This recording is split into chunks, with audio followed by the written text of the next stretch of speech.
In the dynamic world of investing, cryptocurrencies and blockchain technology stand as the vanguard of innovation. Blockchain, the backbone of this revolution, is a decentralized ledger, bringing unparalleled security and transparency to digital transactions.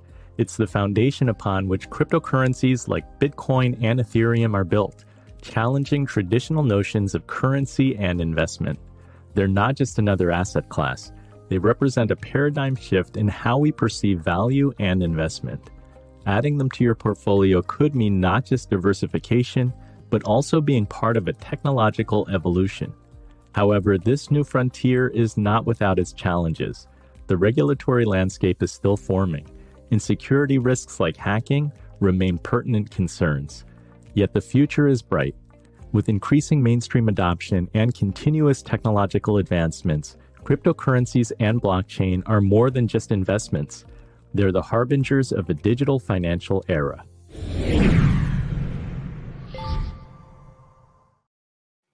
David, you mentioned before we went live that you've used Masterworks to invest in art. Can you share a little bit about your experience?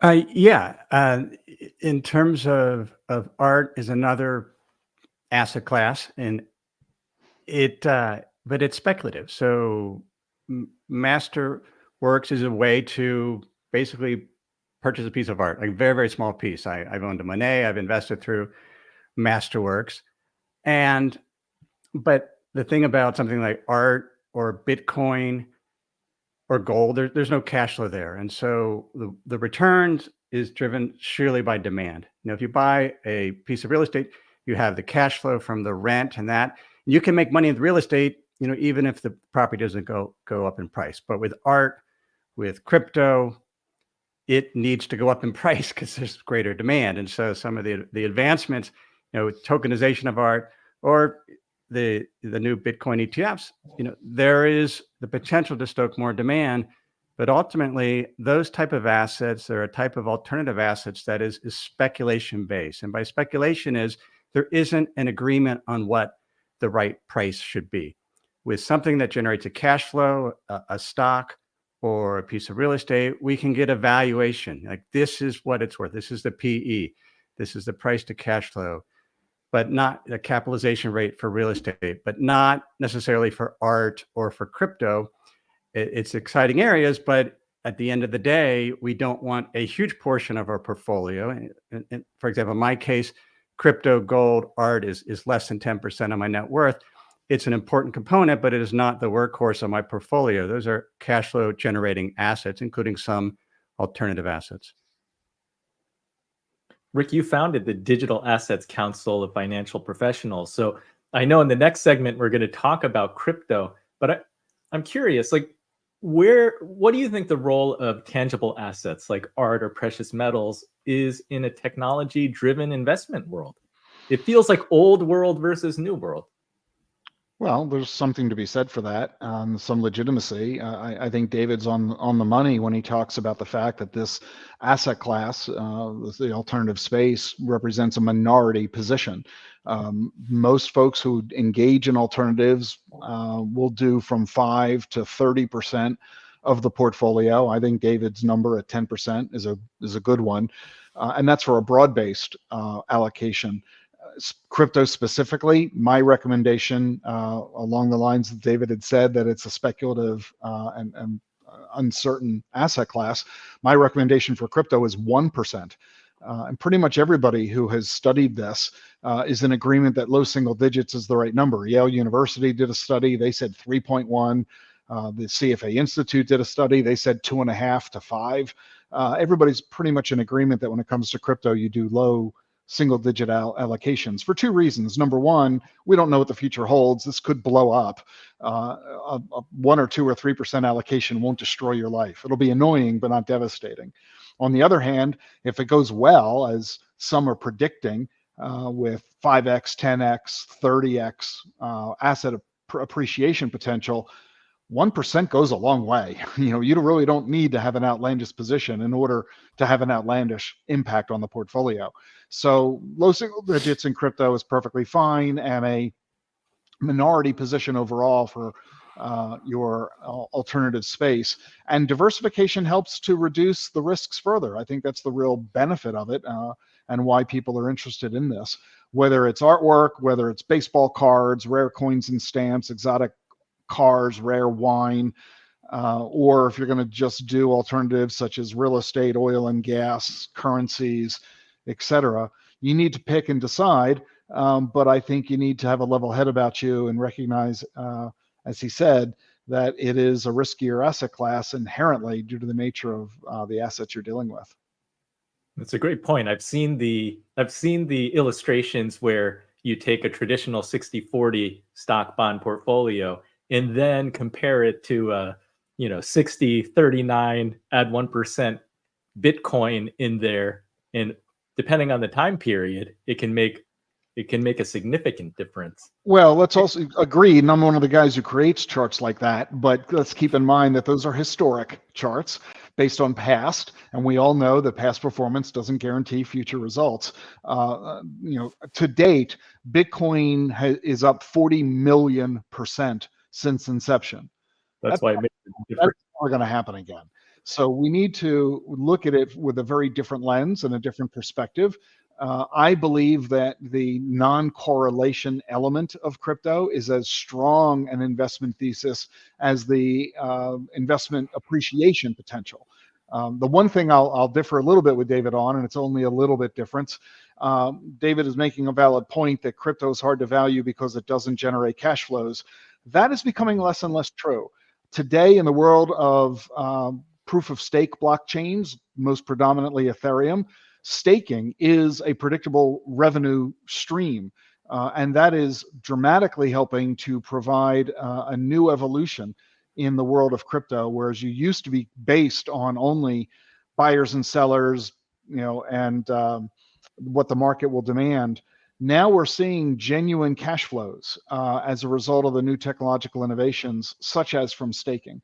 And that is why it's worth a revised look from folks. But aside from that little nit, I'm in full agreement with everything David said. If I can bring it back to tangible assets for a moment, Gary, because you do a lot of macro research, can you talk about the current macro backdrop? In what environments are tangible assets like gold, precious metals, art, and other things most attractive? Well, so for gold and Bitcoin, this is a phenomenal environment for it. Rick just made an interesting point. He said, we don't know what the future holds. In this circumstance, I think he's half right. And what I mean by that is I don't know where the dollar price of Bitcoin or the dollar price of gold will be in a year or in 5 years or in 10 years. But I do know that the purchasing power of the dollar will be lower once we get out a year or 5 years or 10 years later. That's a good point, Gary. That's a good point. Thanks. So for that reason, my personal allocation to these assets is far above what you guys are recommending. But in fairness, I'm running my own portfolio, and that's a very different situation. But the dollar is being debased like all fiat currencies. And the only reason it's not worse or doesn't seem to be worse is other countries are debasing faster. And, when people talk about we have a strong dollar, this is something I've been talking about for 2 years. You see all these people saying, well, the dollar is very strong because they're looking at DXY. That's the dollar index against other currencies, other fiat currencies. And the issue is, yeah, that's 100% true if you're a foreign exchange trader and you want to buy euros or yen, or sell them against the dollar. And we've had higher interest rates, and so the dollar has been strong. But if you're an American citizen and you own dollars and you want to do things like, I don't know, buy food or fuel or pay the rent or buy a home, the dollar is not strong. It's very weak. And for that reason, we've seen strength in these other assets like gold and Bitcoin. So this is when you are in an inflationary environment and we have Congress spending like crazy and the Treasury Department monetizing this, they're undoing everything that Powell and the Fed are trying to do. We're going to see further declines in the purchasing power of the dollar. And so right now is a great time to be involved in all that.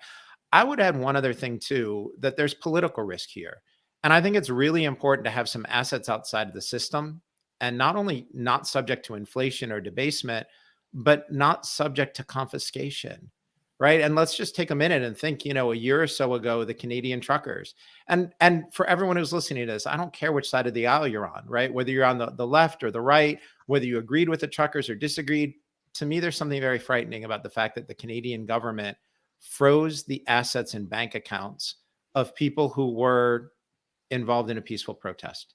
And Canada's laws are different than our laws here in the United States, but this is important. And, whether you want to own physical gold or Bitcoin and self-custody it and have it, in a hard wallet or a software wallet, whatever you want to do, I think there's a huge advantage and a huge safety element to having some assets outside the system that can't be confiscated by the government. I agree with Gary there in terms of the best environment. We've already seen the best macro environment for gold, crypto, art. That's when you have the Treasury combined with the Federal Reserve creating an additional $6 trillion, where the money supply went from 15 trillion to 21 trillion in a matter of 18 months. And that blew up every single asset, including watches, something you've talked about on this show. And so that's important. The second thing, though, is if you're going to invest in Bitcoin, if you're going to invest in gold, at least go through the exercise of buying a gold coin, of getting a crypto wallet. Certainly not all the exposure. It's easier with the Bitcoin ETFs, but just going through that process. The first time you hold gold and realize, wow, this is incredibly heavy. I see why people get it.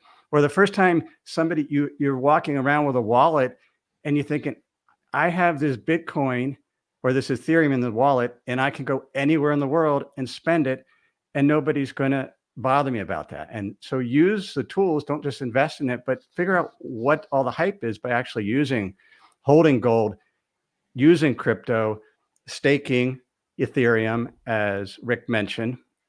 That's how you learn about asset classes and really understand what's going on underneath the hood. David, that's a great point. And I know for me, that moment was the first time I took Bitcoin off of one of the crypto exchanges and moved it to my own self-custody and physically held the device that my crypto was on, that my Bitcoin was on. And I'm a huge believer, like you, that there's a use case for this. And in fact, I'm heading to El Salvador next month because I want to go see it. Their whole society, their economy, their crime rate has been completely transformed. And, I don't think it's a coincidence that it happened at the same time they went on the Bitcoin standard. I want to go see it. I want to talk to hotel workers, taxi drivers, the people who make coffee, waiters, just whoever's there, and find out what's happened in their lives, because this does change people's lives. And you're right. When you physically hold it, when you exercise it, when you interact with it, you take it from this esoteric, what's it worth in dollars, to, hey, this has value to me. It's a real thing. On my upcoming podcast in a few weeks, I'm interviewing Miss El Salvador and her journey down the crypto rabbit hole and how she's building her whole career around crypto these days, based on, as you say, what is happening in El Salvador with crypto. I'll be tuning into that one. If you want to make an introduction, I'm going to be there next month. I'd be happy to buy her a Bitcoin coffee. The Inspired Money matchmaking episode. We will go to segment 3 and talk more about crypto and blockchain.